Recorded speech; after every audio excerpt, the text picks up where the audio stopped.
हरे कृष्णा. दसऱ्याच्या खूप खूप शुभेच्छा सगळ्यांना. आज सणासुदीचा उशीर झाला म्हणून खूप अशी गडबड चालू होती. माझं काय करू काय नाही काही सुचतच नको होतं.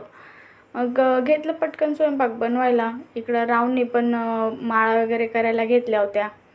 मग ते म्हणे मी तेवढं काम करून घेतो. मग हिचं इकडं मेकअप करणं चालू होतं. माझा हाताचा काही तिला मेकअप आवडला नव्हता. मग ती तिचंच करत होती.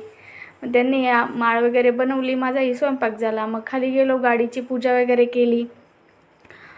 पूजा वगैरे करून नारळ वगैरे फोडून झालं. त्यानंतर सावनी अशी काहीतरी पूजा केली. तिचा मूड नव्हता पण तसंच आम्ही तिला बळजबरी उभं केलं होतं पूजा करण्यासाठी.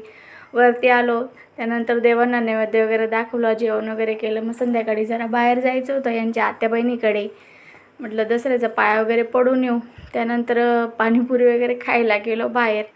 मग भाजी पण मला घ्यायची होती. भाजी घ्यायला गेली तर ही बाई कुठंच पडत होती. काही समजत होतं भाजी घ्यायची काहीला